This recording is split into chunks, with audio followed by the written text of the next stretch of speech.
রাজধানীতে গ্যাস সংকটে সিএনজি চালকদের নাভিশ্বাস। গ্যাসের সরবরাহ কমে যাওয়ায় রাজধানীর বিভিন্ন এলাকায় সিএনজি পাম্পে দেখা দিয়েছে তীব্র সংকট। ভোর থেকে শুরু করে দিনের বিভিন্ন সময়ে পাম্পগুলোতে গাড়ির দীর্ঘ সারি তৈরি হচ্ছে। ঘন্টার পর ঘন্টা অপেক্ষা করেও অনেক চালক গ্যাস পাচ্ছেন না। কোনো কোনো পাম্প থাকছে বন্ধ, ফলে একদিকে যেমন নষ্ট হচ্ছে কর্মঘণ্টা, অন্যদিকে ব্যাহত হচ্ছে স্বাভাবিক যান চলাচল। বিপর্যস্ত হচ্ছে জীবন জীবিকা। আরও জানাচ্ছেন উষা ফেরদৌস। এখন আমাকে সংসার চালাইতে বড় কষ্ট।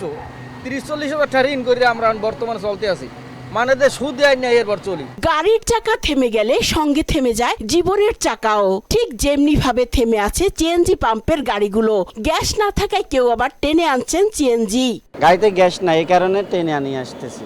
কারণ সেলফ মারলে তো সেলফ নষ্ট হয়ে যাবে, বারবার কি সেলফ মারা সম্ভব হয়? বেশ কিছুদিন ধরে চলমান গ্যাস সংকট আরো তীব্র হয়েছে। গ্যাসের জন্য দীর্ঘ সময় লাইনে দাঁড়িয়ে থাকতে গিয়ে চালকদের ভোগান্তি বেড়েছে কয়েক গুণ। গ্যাস পাম্প উপরে গেলে ৬০ টাকা ৭০ টাকা, আবার মনে করেন আর এক পাম্পে যাইয়া ৩ ঘন্টা কাটানো লাগবে। অনেক ক্ষতি হয়। এই যে ৪-৫ ঘন্টা সিরিয়ালে, সকাল ৭টার দিকে সিরিয়াল দিচ্ছে, এখনো গ্যাসের লাইনেই আছে।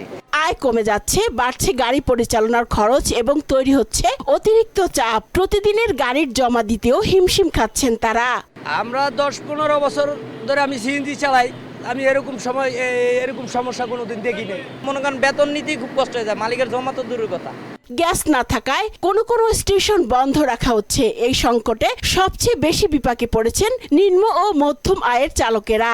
আয় উল্লেখযোগ্যভাবে কমে গেছে। ৪ ঘন্টা ৫ ঘন্টা বয়ে থেকে ৬০ টাকা ৭০ টাকার গ্যাস পাই, যেটা সত্য তো আর কি বিষয়টা। তো এরকম হলে তো একটা জীবন বাঁচানো যায় না, ফ্যামিলি বাঁচানো যায় না, কষ্ট হয় অনেক। গ্যাস বাংলাদেশে উৎপাদন, আমরাই গ্যাস পাইতেছি না। বিশেষ করে মোটর লাইনে যারা আছি, এরকম গ্যাসের সংকট হইলে আমাদের তো ফ্যামিলি আছে না, তা আমরা কিভাবে চলি এভাবে? এর সঙ্গে দিনের বিভিন্ন সময় ও রাতের লোডশেডিংয়ে দুর্ভোগ আরও বাড়ছে।